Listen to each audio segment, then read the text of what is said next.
the direction that Germany is taking is really scary, and Europe in general. So I want to know, with all this introduction, know your view about CBDCs. Do you think they are going to become possible, and w- what would you do, or do you think it is not possible? And do you think Bitcoin is going to kind of stop that or discourage that? Yeah, it is a very interesting and important question. And yeah, CBDCs are definitely scary, and they're going to be introduced this year.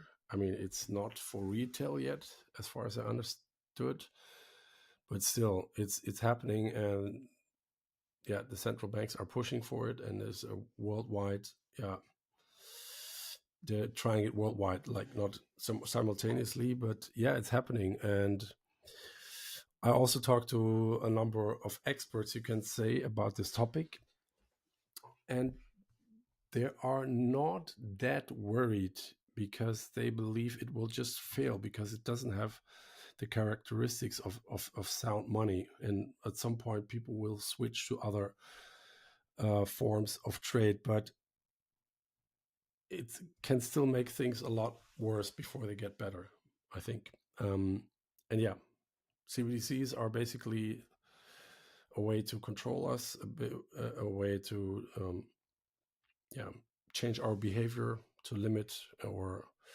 what we can buy, where we can buy it, for how long we can buy it, and if we're critical, you can just yeah, disconnect us from our access to our money. And it would have been perfect during COVID because you could just, with the click of a mouse, determine where people can go and where they can buy. And yeah, I think there's a big chance that these possibilities will be used again. So that's a horrible outlook. We already have a very bad monetary system, which is a fiat system, where you can print money out of thin air, and then going to that. Well, I hope not. And yeah, Bitcoin happened right in time. So let's see. But yeah, I guess there will be stuff going in a parallel next to each other for a certain time. And then at some point, I guess Bitcoin wins because it's just better and you see the adoption worldwide. Um, but how long that will take and how it exactly will turn out, I don't know.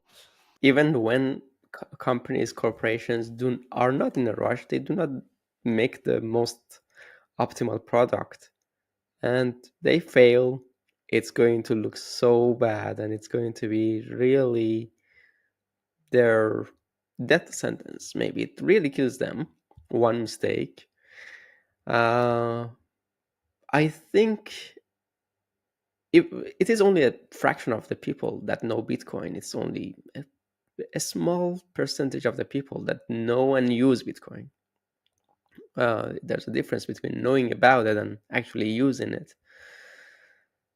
But when CBDCs come, of course, we do not need their CBDCs. And people who use it, unfortunately, they will be get bitten. And there is going to be some mistakes. There is this programmer who hasn't done a good documentation. He leaves the company, and then the next person takes it from there and tries to figure out why this code is here, why this line is here, delete something that they shouldn't have, or add something that they shouldn't have, and it's going to fail for everyone, and you are enforcing everyone to use it.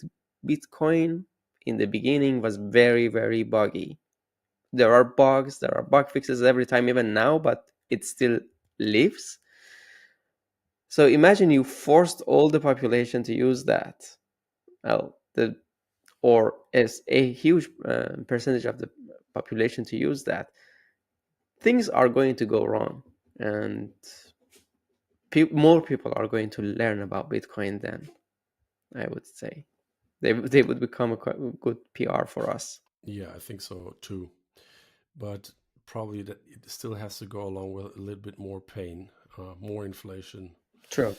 Um, And the people who get hurt by it, people will lose their money because of it, and that's going to people are going to get burned. Yeah, yeah. Unfortunately, I mean, it failed in Nigeria, right? But people there were already much more aware. The pain was higher, the stakes were higher, um, and they didn't accept it, and they realized that Bitcoin has very important traits very quickly. I'm not sure if we're going to be so fast here. Yeah, as I said, I think we need more pain, unfortunately, and there will be pain.